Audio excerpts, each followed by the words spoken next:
Welcome back, travelers, to the Adventure of the Lazy. It's your host, Katz, and I'm here once again with Miss Ray. Aloha. How are you doing today, Miss Ray? Doing pretty good. My voice is a little scratchy, so forgive me. That's all right. I say that you look pretty fetching today, though. Fetching. I'm pulling out these words today. Well, I don't know where thank you. You're looking from. dapper yourself, my dear. Well, Very thank dapper. Thank you. So from what I hear from around the corner that you have our today's daily story. I do. I will first kick it off by letting you know our topic today shall be lazy daters. Yes, lazy daters, because we all know that in this new world of dating, we have gotten a little comfortable and therefore we've gotten a little lazy. So my story is going to be a personal story. It's it's a very detailed story about my favorite lazy dating experience. Okay. And this started on a day like any other where I was swiping on an app and I had met a young lady on the app. Yes, I did say young lady.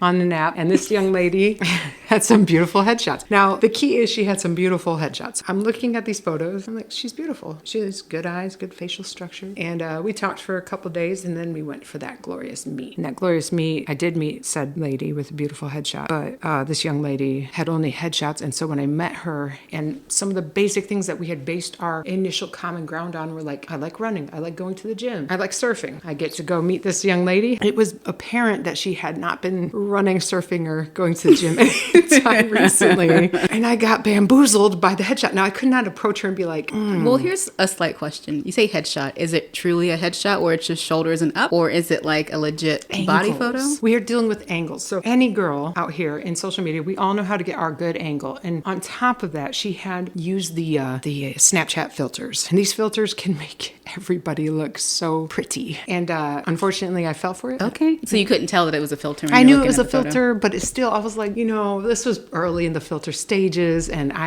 they were well doctored. And when I met her in person, I couldn't be mad because she was an official catfish, because it was her. Not really, though, because, I don't have any social media, but I have seen what Snapchat filters do to people. And I would say it's a catfish. It's definitely not your face. It's somebody else's face on top of your face. See, but she did a good job, because in my mind, I think I already just assumed that, I don't filter my pictures that way. So I just assumed she was not bad looking underneath. And I'm not trying to say that is everything all added up. It's just that face. But like I said, she was telling me she goes to the gym, she's a runner, and body type says this was not true. Well, maybe in a past life, she was a runner. Right. She did go to the gym. Before she had 4 kids. And she still has those memories fixated in her brain when she had that life that she did these things. Right. Or maybe she just inspires to do those things. And she feels like, well, if I say it out and put it out in the universe, it might become true. Yeah, but you see, she knew she was about to meet me. And I guess if you just say it, I'm not going to grill her on it. But like I said, there was just some things that were telling me this is not the case. And that brings me to the question about lazy dating. I'm not saying she's a lazy person to date. I'm saying the effort put into her profile was lazy. Have you been on a dating app anytime within the last 7 years, Katz? I have, yes. Okay. So in these profiles, back when they originally were starting off with some of the dating profiles, they'd have elaborate biographies going on, like a whole bio section of these are the things I enjoy and this is kind of what I'm looking for. And then we moved into more photos, less bio. And now it's you just see the swipe photos right, and you swipe left kind of thing. And these will have what do you do for a living? And then people just type in, ask me. Or fun loving, down to earth. And I'm like, who's not loving of fun? And my job is life. Right. I have seen that before. What does it even mean? Well, see, there's keywords to be looking for in here, like entrepreneur, self-employed. To me, I'm like, unemployed, lives in mom's basement. Automatically, I'm a pessimist. I'm assuming the worst. I would double down on that. If you don't have a legit profession typed in your job section, you probably are unemployed, unfortunately. And you just need to put that out there because it's something that's going to come up pretty quickly in our dating life. Because if you're constantly looking at me when the bill comes, I'm going to realize her entrepreneurship was the yoga instructor really is just doing yoga in her mom's basement and does not have a job and cannot pay for us to do anything. See what I'm saying? And that's where my heart's at. I feel like now there's a balance, because I've seen people who get on these profiles and they overshare, and I feel like I know too much too soon, or they get into text message with you and within the first couple exchanges they're mentioning things you're supposed to feel pity for or sorry about, and that's a lot of uncomfortable, awkward moments for me. I feel like that's anybody who's under the age of probably 25 right now. See, we just offended a lot of Gen Zers, but it's just true. a They're fact. oversharers. I can, wait in a line at Walmart and the person in front of me will tell me their whole life story. And I'm like, but I don't know you, sir. How did we get here? I'm just standing here and I didn't even tell you hello or how are you doing. You just turned back to me and told me about your dentist appointment that you just left 10 minutes ago. And I'm like, but I don't know you, sir. Upcoming surgery, and we've only moved forward 2 spots. And you just can't wait to get up to the register. I know too much. And like, I don't know, I feel like even before COVID, this was happening to me where people were still telling me their stories. So it's not like, oh, I haven't seen a human person in, a year. So now I'm just talking to anyone who I see. No, this has been happening for years to me. I don't know if I have one of those faces or what, but people like to overshare. You do have one of those faces. I guess so. You do. I'll confirm this. Her face makes you immediately tell her your deepest, darkest. But on top of all of that, you still want to have like a little bit of the dance. There's a dance to romance. I think the common nowadays, the apps, they kind of cut so much of that out that I'm nervous when I'm talking to people because you don't know what you're getting. Or you know too much of what you're getting and you're like, you should let me ask some questions first. See, I don't know. I like being upfront a little bit myself. I like to know what I'm getting into pretty quickly. Mm-hmm. I don't want to get in like 10 dates in and now I just realized what your last name was. Like, I probably should have known what your last name was, like maybe on date 2. Yeah, but then if you talk too many days in and then they start sharing stuff that's kind of like, oh, these are things I'm not interested in. Not trying to hate, but then you want to like break it off, but they're not catching it. You're trying to break it off. And then they accuse you of that quote unquote ghosting, right? Like, you ghosted me. But it's like, did I ghost you? Or were you not catching all the signals of, hey, okay, thanks, bye. Because okay, thanks, bye doesn't always work these days. It doesn't. I feel like people deserve more than a okay, thanks, bye. Mm-hmm. Like, you should probably be more like, hey, listen, we're not meant to be together. I don't think this is going to work. We're not the same type of person. So then you have to sit there and you have to listen. We both don't like to run. Yeah, we don't. Clearly, we're not running at the same pace. You're not running the way I'm running. But the issue here is now, okay, so now I let you know that I'm not interested. Instead of lying and making up an excuse, I'm being real and saying, we're probably better off as friends. I friend zoned you. Now you're mad at me.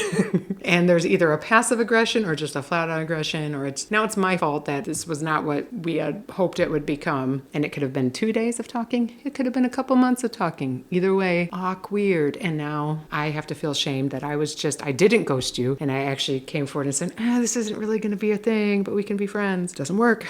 I'm a firm believer it will not work at all. And especially if it's a TMI Susie, because a TMI Susie is now, adding you to the list of all her deep, dark life problems and giving you the blame for half of it. But lazy dating, I'll just ghost somebody if they're not catching on. Okay. That's just how I roll.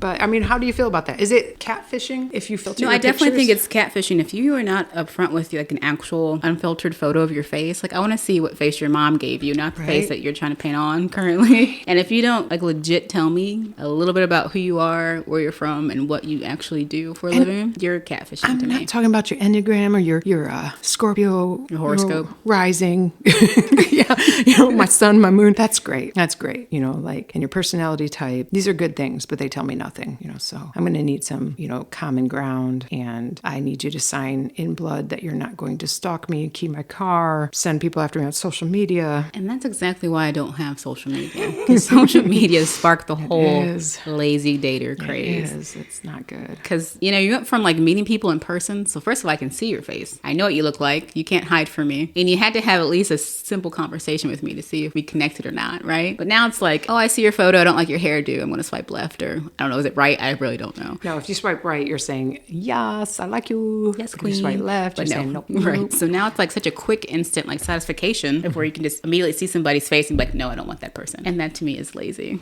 First, I love that satisfaction became satisfaction. You like that? I pulled it out of my butt. Keep it going because you sold it, man. You just went with it 100%. Second off, if I'm swiping right, I'm going off the bio and the photo. Nowadays, like I said, certain apps, the bio, it gives you like 25 letters you could fill in. So it's like, I'm a female and like dogs or something. And so you're like, oh my goodness, the photo is all you have to go off. So if the photo is like a Snapchat with a bunch of bunny ears or whatever, you're like, I can't tell. The eyes look cute, but are those her eyes? Or were they the... See, if it just says I'm a female and I like dogs, I'm thinking like this girl just likes to let dogs lick her in the mouth. And I'm like already swiping whatever direction I need to swipe to say no, because that's freaking me out. I like dogs. Like, you like dogs like a fetish? I need some follow-up questions, please. I love my little baby. He licks me in the mouth all the time. No. Like, I can like dogs. You can be fond of dogs, but you don't have to have dogs sharing your meal with you. So I would definitely say the swiping is one thing. Dates, location. We've gotten lazy on that. Nobody really plans a date anymore. It's like, we'll meet at this mutual spot and just see if we're the real person and have some coffee. While my best friend stands in the corner to make sure that if it's not the real person that we're going to leave. Right. like, hey, it's my friend. It's like if you're showing up to this date with a backup person already in the corner, waiting by the fucking bathroom. Maybe you should have got to know him You're a little bit kind better. of a lazy dater and you're not committed to us actually going on a date. Right. It's going to be weird either way, because if I'm seeing you make eye contact with someone else, I'm assuming maybe you're not into me. I'm not thinking all the time of who's here with me, because I'm assuming I'm a easy to like person who isn't super threatening in my presence. I mean, I am a very tall and muscular. You should see the face I'm getting from my dear friend Kat. She disagrees. But I would say, location, we've gotten lazy on location. We've gotten lazy on conversation. Yes. I'd say conversation. I find myself making extra effort to fill the dead space, because I'm an extrovert with a capital E. Like, I'm extroverted. So, like, if we're having a conversation, it's the first time, and my date is being cutely shy, there's a certain amount of cuteness to being shy, where I'm like, aw, how precious. I'll lead this dance. But after a while, if you're just saying, yeah, and then we're just kind of listening to crickets, I'm going to get entertained by my own jokes, and we're going to be going off on 20 different paths, which many people have seen, or I'm going to start watching the TV behind your head, because likely knowing me, I've made our first date at a sports bar, so I can watch the TV over your head. Which in and of itself is kind of a lazy dater activity there. You're purposely picking the bar. Yes. So when you do get bored, because you're already planning on getting bored, you're going to watch the TV behind that person's I have head. not excluded myself from being a lazy dater. I've just admitted to my swiping issues, and I've just revealed the secret of my first date, and likely a few after, being at a sports bar. Because at least I know I'm going to catch the end of the game if the conversation is not catching my attention. And that's why you'll never catch a date. I just want you to know.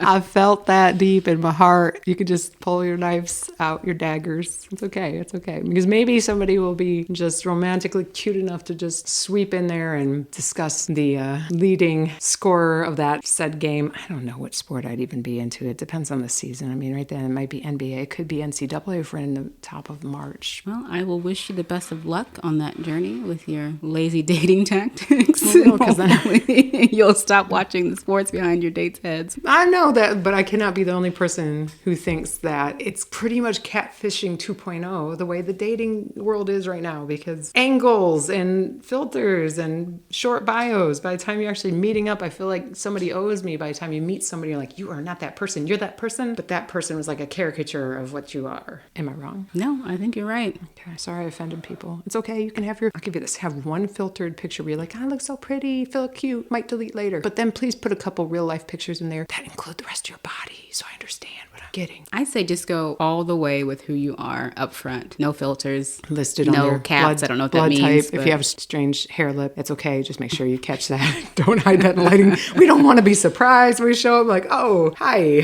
Did not know that you did not have any teeth. Listen, all of our teethless and lip-haired listeners out there, we appreciate you too. We appreciate all of you guys, per usual. We do thank you for once again enjoying this show, hopefully, and joining us on this long journey down this bumpy road of these adventures that we have. It was a bumpy one because I let it